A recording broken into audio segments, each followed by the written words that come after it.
Greetings, every pony. This is the Nova narrator coming to you with another story. I thought I'd get this one out of the way, considering how interesting it is. It's called Equestrian Galacta Wars. Now, I'm not going to ramble too much, so let's just get straight into it. Long ago, in a galaxy far away, there was a planet. On this planet was a bunch of pastel ponies. The Galactic Federation notified this planet as Equestria, as it was forever listed when they joined the Galacta Wars. Captain Starshine, sitting on her, or better yet, at her desk on the board, the starship, Callie. No one got why they called the ship Callie. They always thought it was a prank. But Captain Starshine never really cared about the name of the ship, as long as it lived up to its name.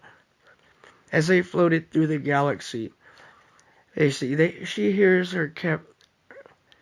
she says her second rank commander say, Night Shadow, he was a bat pony. I quite feared one at that. No one ever got on his nerves, 'cause if they did, they felt his wrath. Starshine never really knew what his wrath was, but she wasn't aiming to find out. As he tells her, Fasten your seatbelts, my lady. We are about to make the jump to light speed. She nods at him and says, Ready on your mark, Captain, or Commander, or whatever the hell it goes by on there. Shit, I'm losing track. Let's just keep going. Okay, let's see, where am I again? Oh yeah, here it is. Right before they decided to make the jump, an enemy ship approaches as the commander yells out, Captain, an enemy ship approaches. It was no doubt the Southside Federation. All that works all the way across the galaxy that Starshine solemnly heard of several times in wanted posters in the media. Their ship was pretty big and feared, considering it could take on an entire armada and destroy it. But Captain Starshine knew she was outgunned, so she decided that it was time to get out of here. So she told the captain, do not engage. Continue making the jump to light speed. A few moments later, the ship disappeared in a flash of light, traveling across the galaxy like a smooth sailboat sailing through time. As they popped out on the other side, they realized they were in enemy territory. Captain Starshine just looks at her lieutenant, Lieutenant Sparkles. No one ever got why they named him Sparkles. They never really thought to make fun of his name, even though when they're alone, it quite happens a lot. You think that bothered her at all? Not really. Considering there was a unicorn named Dusty that was also a mare, and a stallion named... See, give me a minute, I'll come up with a good one. Named Slinger. They are basically like Federation space pirates, but they tired of calling themselves that, so they decided to call themselves the Federation. As the lieutenant decides to arm all personnel's guns, as all forward guns and the shield generators roar to life. Scoping out the situation before them to make sure they are not being attacked. There are no enemy ships in the vicinity, but this is enemy territory, so they'd have to act fast to get out of here. No one ever really realized where Starshine got her ship. They always thought that it was cursed, considering legends say it's the ghost ship. But that's just because it's powered by dark matter. That makes it basically invincible. The ship has a self-repairing system built into it, and shield generators that could survive an attack from God himself, which was pretty intricately amazing for her standards, because she was a female captain. But she was one of the most ruthless captains in the galaxy, and her crew knew that all too well. Which really, there was another one. Second rank major, see, I'll come up with a good Kitty. They called her Kitty because she was always acting like a... Actually, I'm not even going to list that part. And Neon, who was usually at Star's side, who was not here because she probably overslept. And I knew that all too well. She's always getting into predicaments which causes her to oversleep. Like last time she made the lie and said her alarm clock wasn't working. Which that's bullshit considering all alarm clocks are powered by magic. There is no need for batteries. So how the hell can the alarm clock not be working when it's always set right and always working? How do you get the wrong time from a satellite set clock?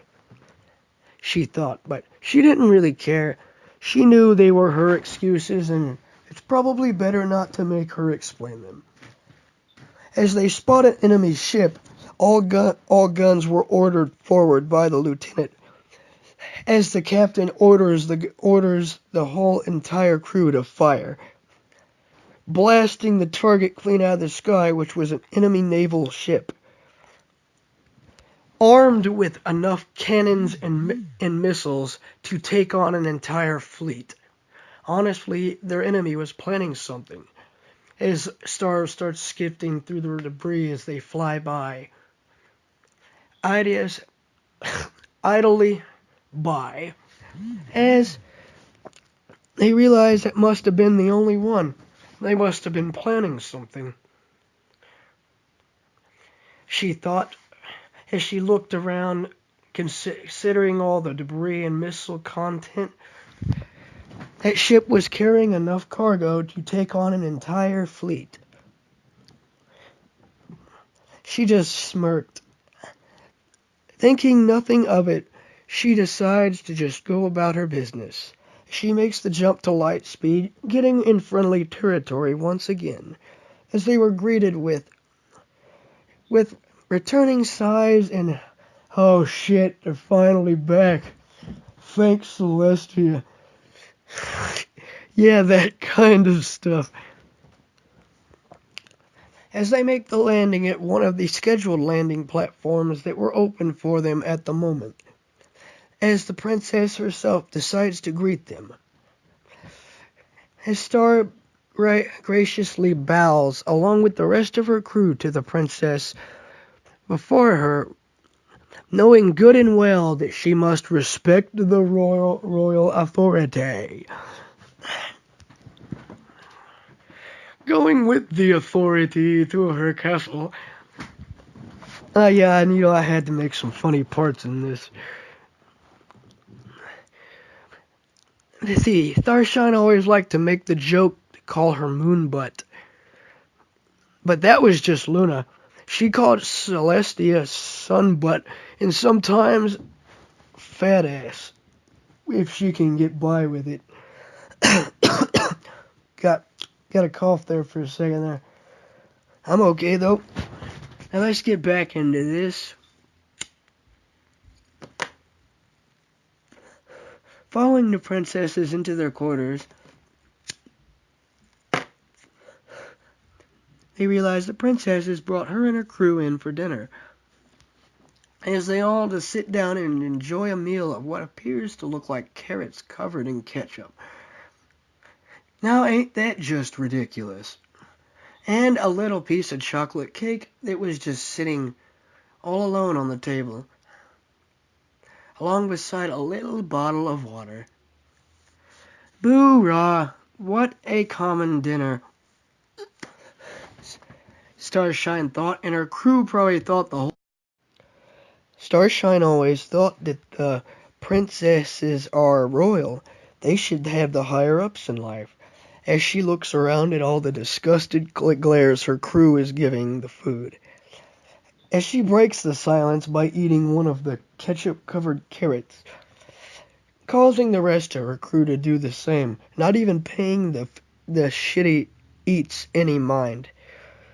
But still, it's food, nourishment, whatever.